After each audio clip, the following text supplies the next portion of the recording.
Welcome to the marketing meeting. Today, my guest is the author of this book. Sorry, there's like this.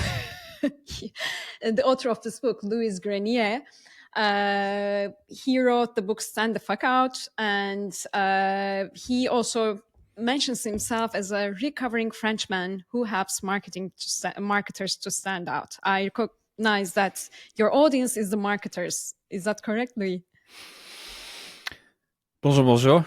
Yes and no. So marketers as well as reluctant marketers, so people who do marketing even though they don't call themselves marketers, that tends to be the people who like what I try to say. The one of the things that I really enjoyed about the book is just that you are giving cases from some of the works that you do, like real case studies from clients, but also like these examples from mushrooms or Star Wars and so on. I really enjoyed that part of it. It's very personal, and it's just like I like books when I'm able to connect with the author when I'm reading it. It's Well, just thank like you. a conversation that you build. That's why I appreciate that you accepted to be a guest at this meeting. So my mind is since the morning. I'm so exhausted with so many things coming on in marketing, and marketing often feels like we are saving the world. New tactics, new platforms, like the pressure to keep up, and everything is last minute. You know what I mean. But I want to ask you, how much is this real change or just noise? Or are we really saving the world? Can you? No, we're not saving anything, right? Like when you think of the very definition of marketing or the impact it has in the world, it's you only are able to raise by tiny percentage the chances that someone will likely one day try your product, buy your product, or pick it or whatever, right? So it's we are not that important, right? So like there's actual people doing interesting, valuable stuff for the world. I think of nurses and medical profession. I'm not going to list all of them. So yeah, our profession is far behind, at least in terms of importance, and we shouldn't kid ourselves. Which means then that there's an opportunity because it's not that big of a deal because it's it's not that serious. It means you need to have fun with it. If you don't have fun, if you don't do things that light you up day to day, if you don't find some ways to do that, then yes, it is going to be overwhelming. It is going to be feeling like you're never standing still, that you don't have foundations to stand on, and it's a recipe for burning out, which I've done a few times.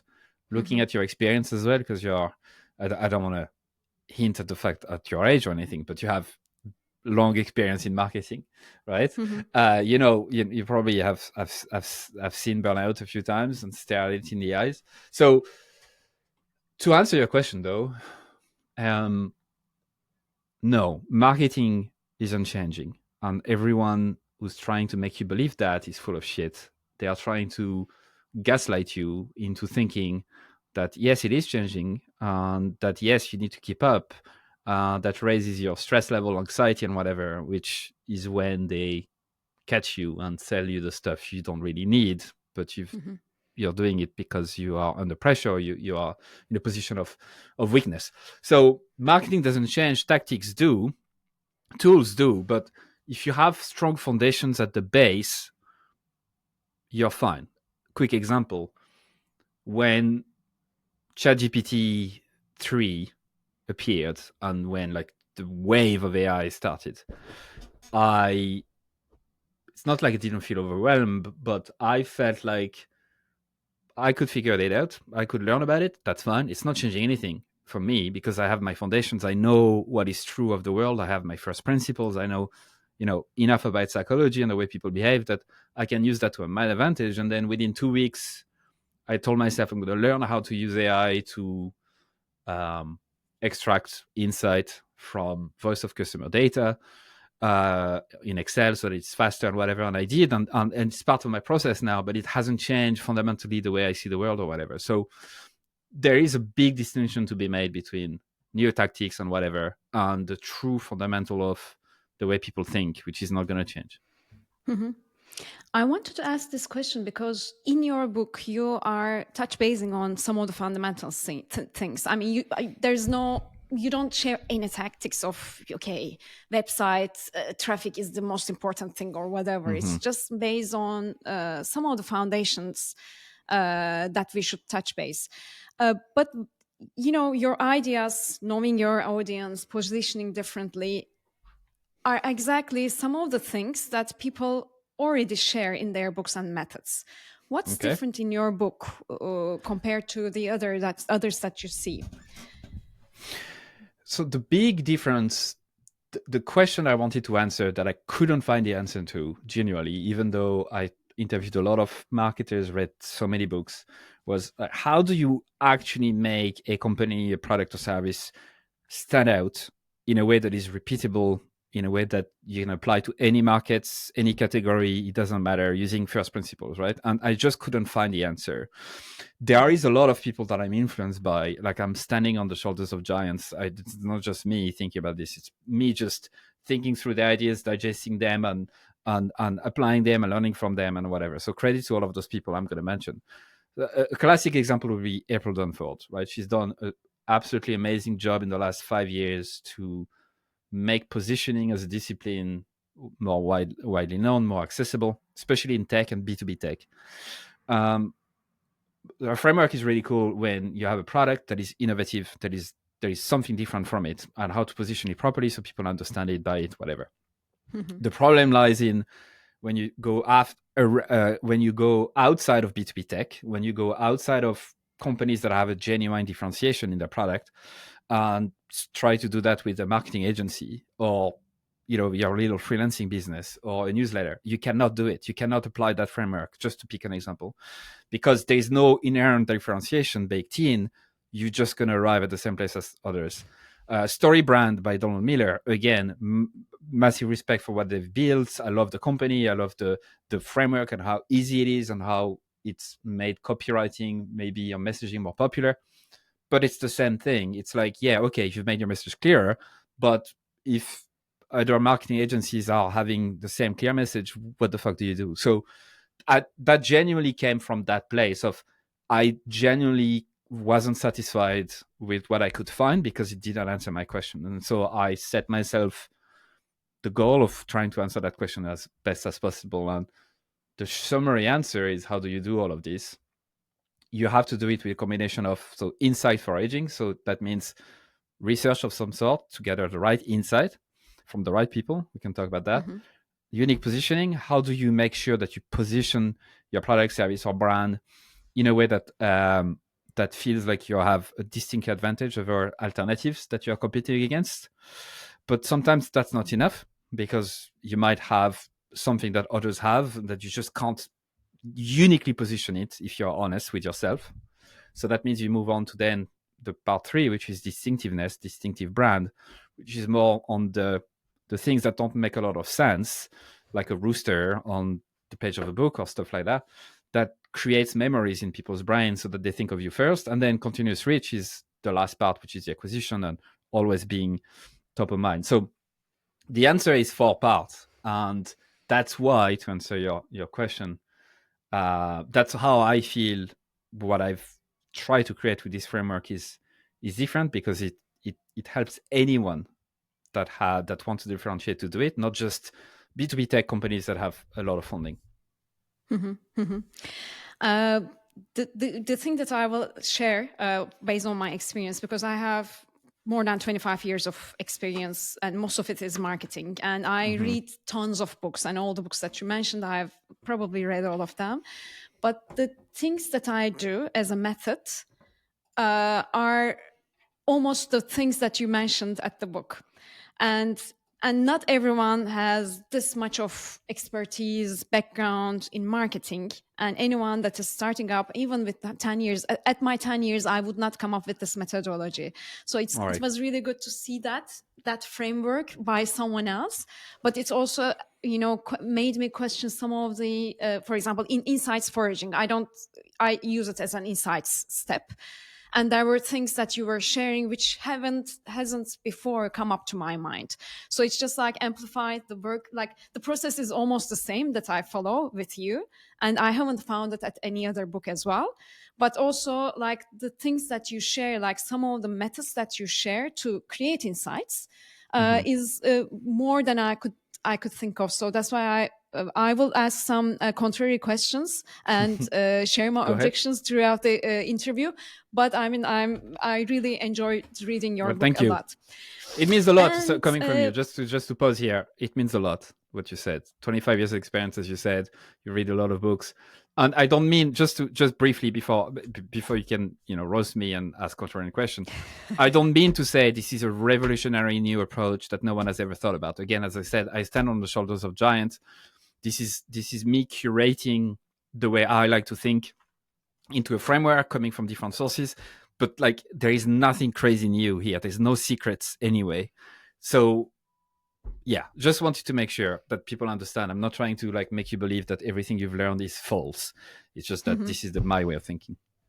and I think I think it's going to act as a nice help book for most of the marketers out there. And I have so I would like to start with the customer's insight. I have a question about that because you put it as the first step to stand out, and you share some methods there. For me Yeah. personally, in strategy work, I one-on-one customer interviews help me the most. Yeah. But of course, I add like data, surveys, and so on. But Mm-hmm. for strategy is especially the customer interviews. Mm-hmm. Usually, on a strategy project or a positioning project, how many one-on-one customer interviews do you pick? It's just like a random number. Of course, it's not like a scientific number. For me, it's around 5, 6 in different segments. But I wanted to get your thoughts on that. So like in marketing, like anything, it depends. If we're talking about B2B tech, complex purchase decisions involving multiple stakeholders, taking a few months, yeah, customer interviews would also be my go-to. And I usually would stop once I start hearing the same thing from That's multiple a good people. So, that's a good one. right. So, a number, as you say, 5 to 6. Yeah. At this stage, if you interview the right people, you start hearing the same things. But I want to make a point that customer interviews are not necessarily available for all the cases. In fact, I would almost argue it's a exception, not a rule. A lot of people working in B2C, selling orange juice and stuff like that, you can't really do custom interviews because you are spending more time trying to unravel a journey that might have taken half a second and you're spending an hour. It just doesn't work. So that's why in the book I share way more than just customer interviews that is available to people. I used to be very anal about research and very like structured customer interviews and surveys and whatever. But I've learned over time that you can actually, if you look at the right places and the right people, you can actually gather really good insight without doing any of that. You just need to know where you're looking at. Why do you think that for a customer of an orange juice or like a food product, packaged food product, you don't think that interviewing like a few people, real diehard fans, or maybe people who just drink it, doesn't matter? So it's not that it doesn't matter, but like, so for the sake of the framework, the idea is to look at the past in order to know what to do in the future. So looking at the past, meaning you want to look at actual evidence of behavior. You don't want to ask about what they're thinking. You don't want to ask about what they're doing. You want to just see what happened, or see what's happening if you can as well. Like it's the same thing because you can record it. But so with an orange juice, right? Let's take an example. Let's say you're a new brand of orange juice and you want to understand how people buy the category. The reason why customer interviews are tricky there is because 99.9% of people buy orange juice. Like it takes them 5 seconds to look at the aisle, they pick what they already know, and that's it. What is there to ask them, right? If you ask them straight away after, they'll tell you stuff like, yeah, always buy it, whatever. That's the first problem. The fact that their buying decision is so short that if you do a customer interview, you basically fill up the blanks with, you're just overly engineering the decision. Mm-hmm. And the second part is that's the reason why they've bought that orange juice compared to another one is probably not even conscious to them, and you're gonna make them rationalize an irrational decision. Maybe it's because their father always bought that orange juice and they like it, and that's it. They just buy it, they know it.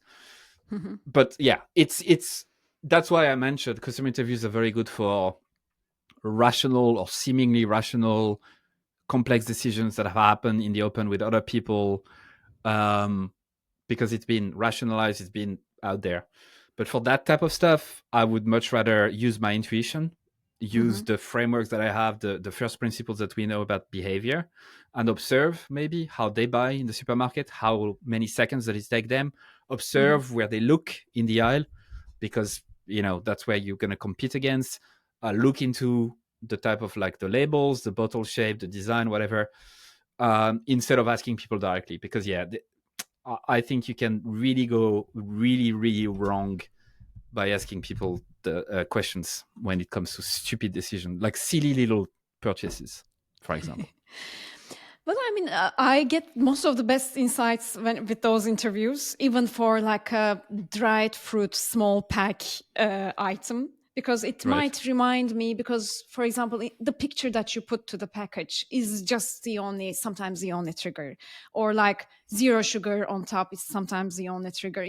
And without using it or so on, you may not come off with that, especially for campaign creation. I find if you want to look for insights for a campaign ad, one-on-one interviews help me a lot.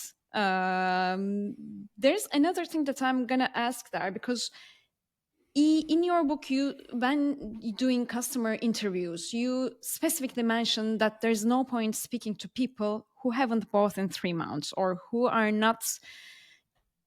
interested in that category but not committed any resources to your brand.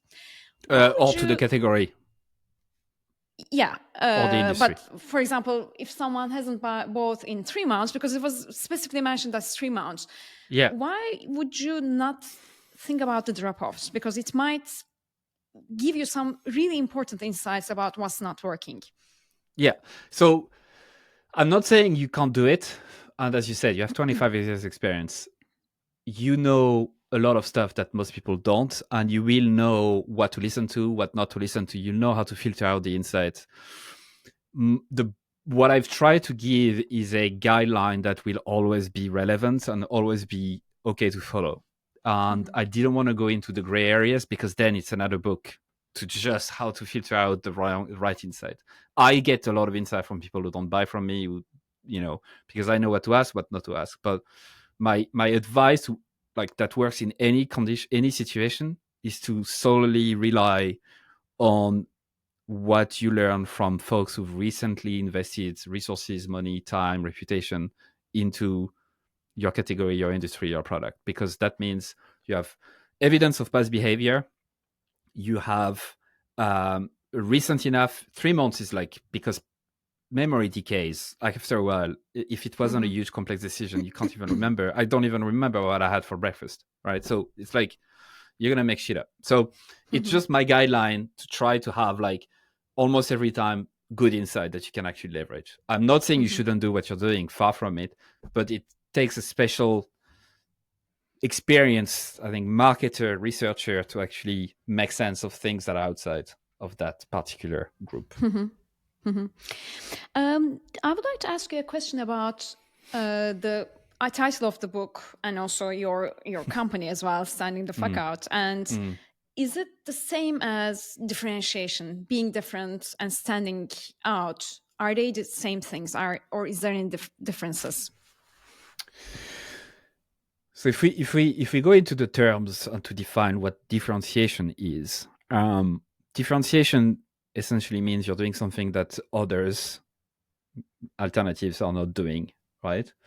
And I, in the book, I talk about the two types of differentiation, right? You have meaningful differentiation, meaning that you're different, you're doing something differently, you're solving a struggle, ignore struggles, a problem, pain point, whatever that others are not solving very well or not at all, in a way that others don't, right? So that's meaningful differentiation. And then you have the shitty, not meaningful differentiation. I don't know what the opposite of that is, which is like the claiming to be different for the sake of it, just being different because you're different, which doesn't add any value to people, right? So differentiation, I would associate it with unique positioning, in the fact that you position yourself as the only one that is able to solve those ignored struggles that alternatives are not solving very well. So that differentiation. And then distinctiveness is not the same, right? Which is like the ability to stick in people's mind and basically associate yourself with specific triggers, specific brand assets, so that you come first to mind, or at least you are remembered. You're creating memories in their brain. And so those two things are different. And I argue in the book that to stand the fuck out, you need both, Yeah. ideally. Yeah. And I think it's just like, especially your approach is more towards distinctiveness, because there's like a whole chapter about that. The whole stage, So, yeah, a few chapters, yeah. Because people what, overlook that. yeah, what do you think about, because some people, some brands stand out or differentiate by creating a new category. Okay. What do you think about creating a new category? Let's get into that. That's one of my favorite things to fucking rant about and complain about. Go ahead. It's one of the things I hate the most. Where do I start? So categories are not something that you can aim to declare, that you create. It reminds me of this Office, the Office scene where Michael Scott says, I declare bankruptcy, right? And he's just thinking that by declaring bankruptcy, that's it, his problem is going to go away. You can't just go and say, I declare a new category and this is it, everyone will listen. Categories are not something that is created in a fucking lab. Categories are things that evolve through time because it's language. So that's the way people think. We used to call cars horseless carriages because they used to be horses, and then it's horseless carriages, and then it was carriage, and then car. Like, you don't get to create category. You have to forget. You don't, as we said from the very start, marketing is just it's meaningless. It doesn't really, right? We're not changing the world, and therefore, don't think of yourself as God. You're not God. You can't create something out of thin air. You need to lean on what exists. Now, that's the first argument. The second argument is most people who say they've created a category are only niching down. Sorry, I can see you're laughing because I'm getting animated. They're niching down. They're basically leaning on a category that exists and just specializing in a subgroup of that. So there's subcategory or subcategory or subcategory. That's not creating a new category. That's just, you're just doing what we're describing to be unique positioning. You're just finding struggles that others are not doing well, and so you're doing that by a subcategory. So it just boils my blood because it doesn't work. It just doesn't work. And one last argument: if you look at examples that everyone mentions, like Drift and their conversational fucking marketing, I think it was, they've actually stopped doing it because it wasn't working. They poured millions, hundreds of millions into that to try to create that category, and it never took off, ever.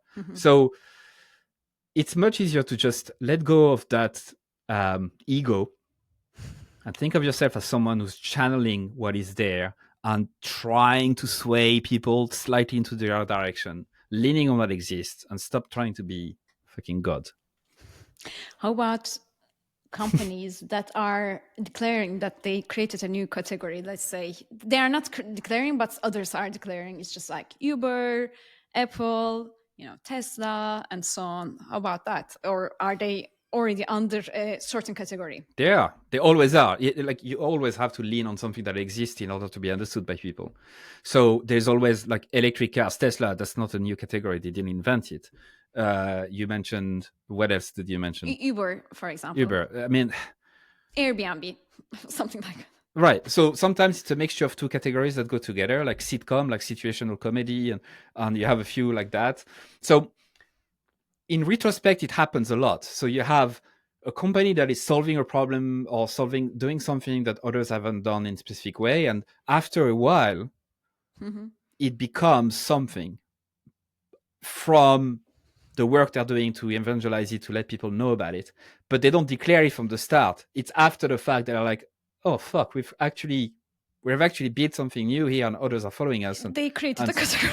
Yeah, but they didn't start they didn't start with the end. They started from the right place, which is obsessing over solving ignore struggles that alternatives are not doing well. And at the end, they realized that actually the best way to describe it might be something more specific than just taxi service, right? So that's kind of my point, is like, it's very egocentric to declare we're creating a new category. It's you're starting with the end. No, I'm totally with you, but because at the end of the day, before Airbnb, people were renting their houses through some, couch surf or something like that. I mean, people needed that, but they created a new category for some people. But it's just like they tapped into the ignored struggles, and then they found a new way of servicing people, which may not necessarily mean creating a category. They leaned on a behavior that already existed. Right? Yeah. It's always like that. You will always find a flow that exists, and then just, okay, people are renting spaces, they need space, they're renting like entire houses through specialized websites, or they're going to a hotel or whatever. There is a behavior there, you know? I have a question, which was not on the floor, but for ignored struggles or, problems to be solved, I'm also very obsessed to find those struggles and problems to be solved, but I always face a difficulty when it's a luxury brand. And it's hard I try to combine it with the identity problems or the, meaning that it brings me, or like mental things or so on. But with luxury brands, it's hard to find those ignored struggles. It's not always like practical that people buy some things. It almost never is, right? It's not rational. So like I talk about rational versus irrational struggles, and I argue that irrational struggles are usually the ones you could lean to really find ignored ones, so that you can really differentiate with the unique positioning. So I'm just going to give a list of the ones that I tend to use. So self-love, avoiding feeling like a loser. So love and company, avoiding loneliness. Fitting in, craving approval. Purpose, seeking meaning, unity, nostalgia. Control freaks, controlling and organizing chaos. Fewer decisions, avoiding overwhelming choices. Entertainment, seeking fun. Seeking recognition, and reducing risk, right? So for luxury brands, I guess we could take a real example if you want to. Like, you don't have to name the brand or whatever, but we could go through this exercise and see how, from that lens, we could look into it. Just like, for example, a watch. But like, very expensive give me more. Watch. It's a very expensive watch. What's the struggle that I have? I mean, I can buy a $1,000 watch. You can buy a Casio watch that gives you the time, right? So clearly they're not buying it for the time. That's also, but for that one, there is like some kind of authenticity of that watch that you use. I mean, it's not about the value or that it shows you about the clock. Probably you like it because it's also unique.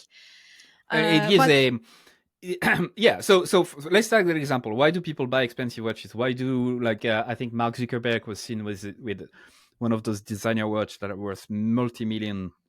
Why do they wear that instead of that shitty Casio one, right? Like Audemars Piguet or so on, like which you buy at $50,000 minimum, and then you wait for a year in the row. So it's a basic status signal, right? So it will be to fit in potentially with others in their group. So if you hang out with millionaires who all have watches like that, then you want to fit in. That's just based in your DNA. That's how people think, right? So one is like, and then self-love.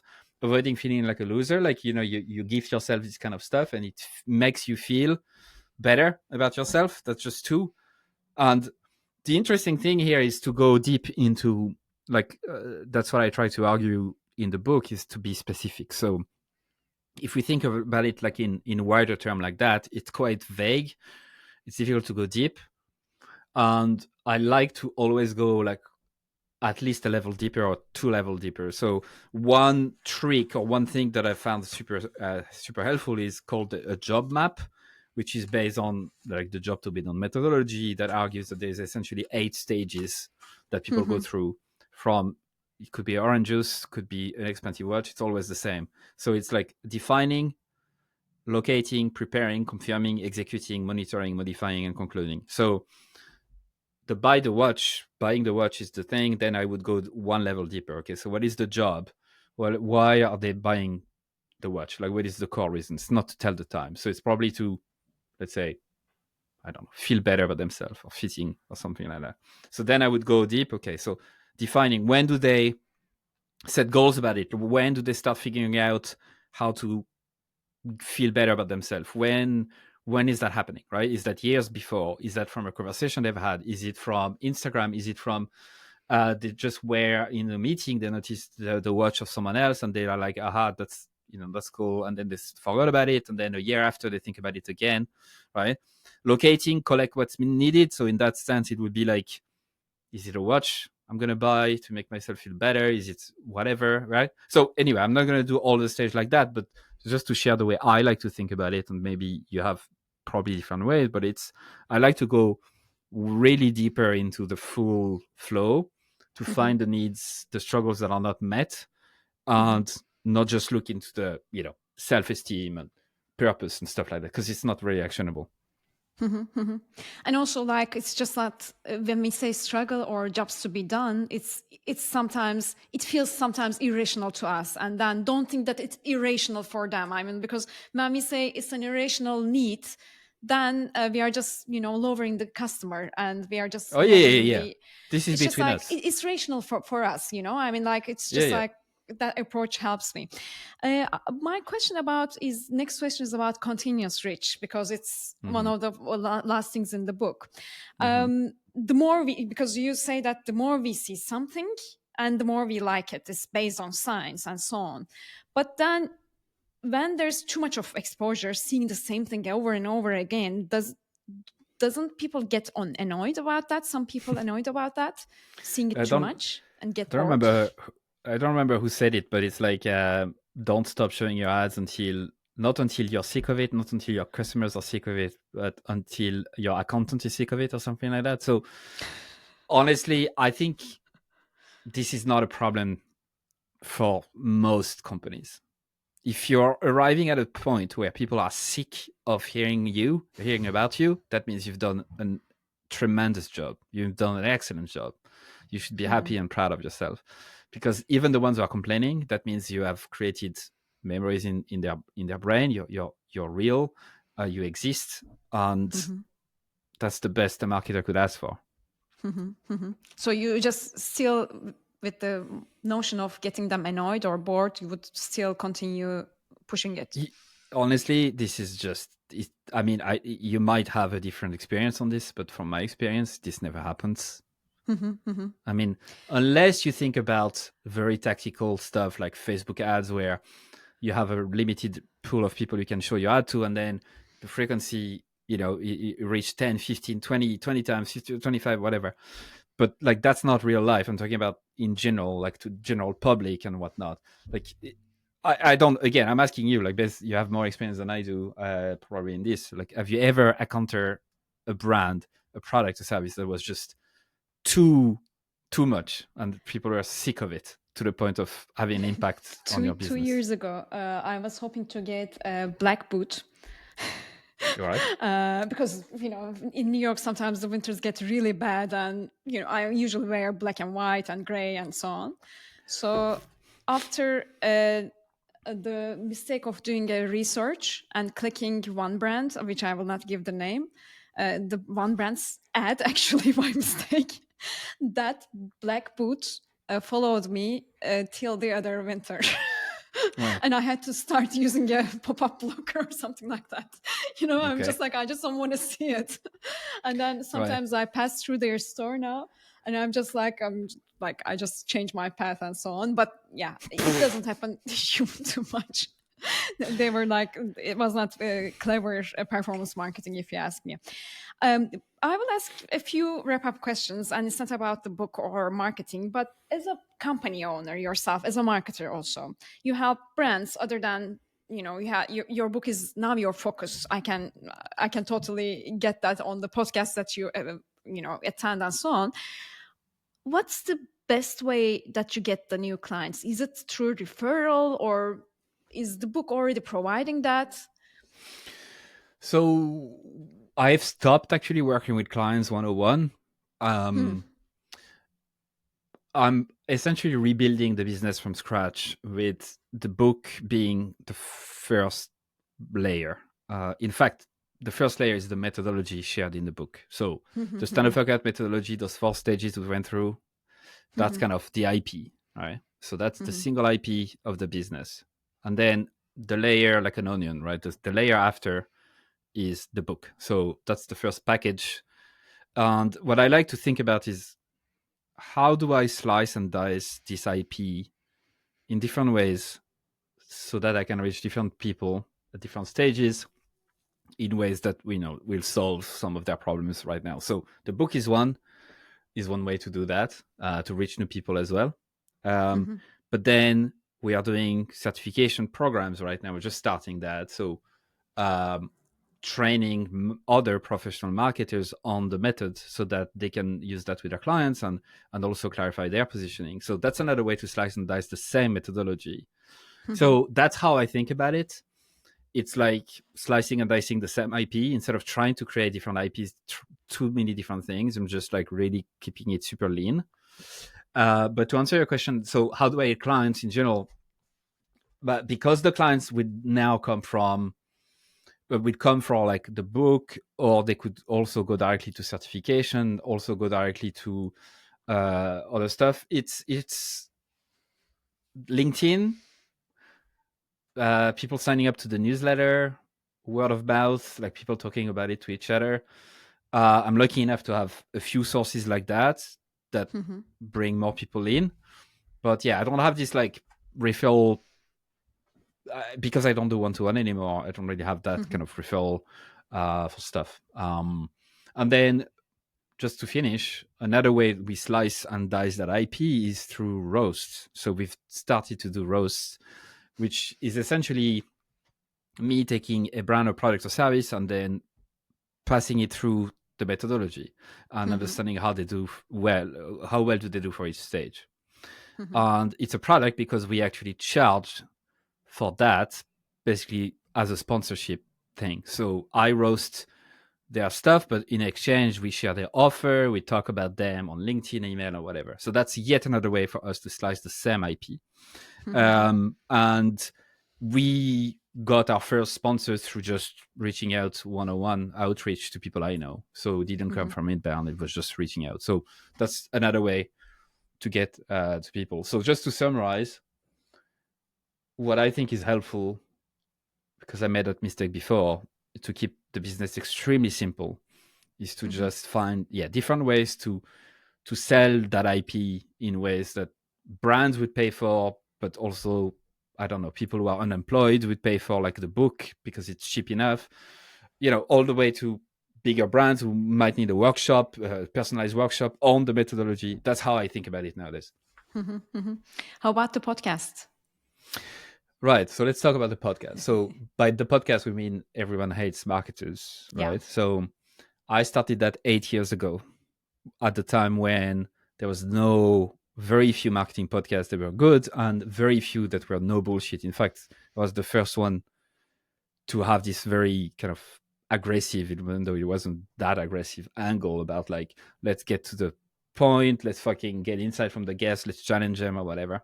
Nowadays, there's so many, it's unreal. So I felt a year ago, I felt I've started to outgrow the podcast, because as a host, I was interviewing marketers and people from different industries and talking about topics like SEO and content marketing and positioning and whatnot. And so it became clear that when you look at the simplicity of the business model we're trying to build and Everyone Hates Marketers, it started to be very different. Stand Up Workout has taken over naturally, organically. And so, Everyone Hates Marketers, for this reason, will remain the first project that helped me to grow and help develop my business. But I'm not gonna revive it. We might do a podcast in the future or something like that, but again, it's gonna be around the same IP. Which first layer is the book right now. Yeah. Last question is about, is there anyone, but if I wanted to write a book now, what's the first thing that I should do? I know that there are so many steps, but either to find a publisher or take your path that like you did with Lulu, let's say, which is like your Depends. second path, I know. Yeah. So again, like it depends on exactly what you want to do. If it's pure awareness play and you want to position yourself as a thought leader, then going through a traditional publisher really helps because they have a name and they can really help you to put you in front of big names.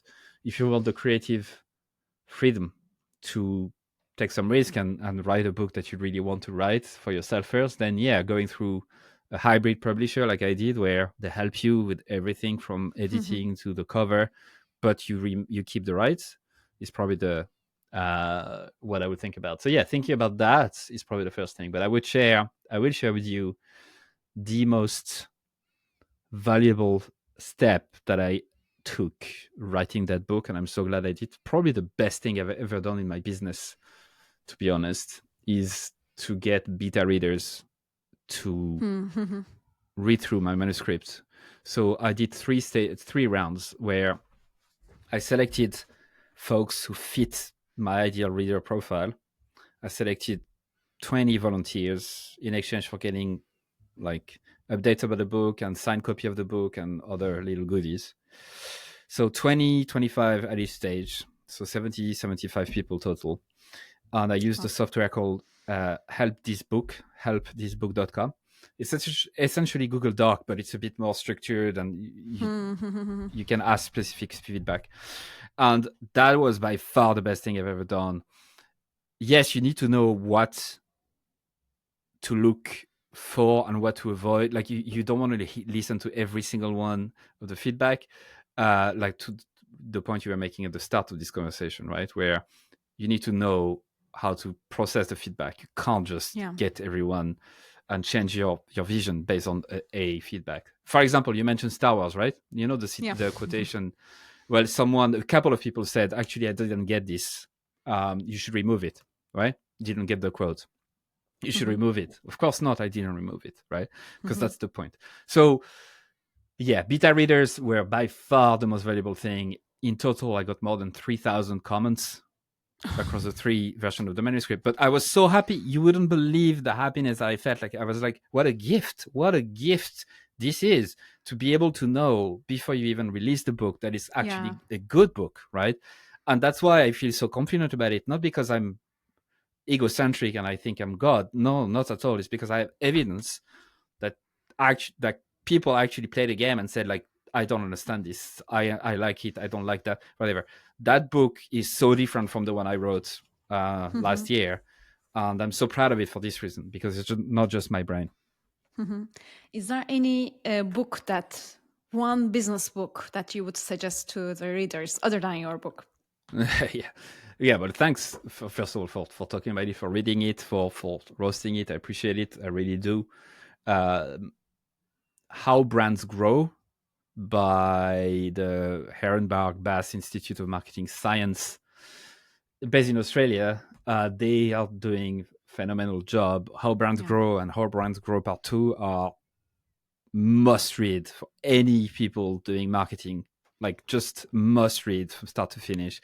It's not as nice to read as mine. It's not as funny. There's no mushroom. There's no analogies. It's very dry and scientific, but that's what you want.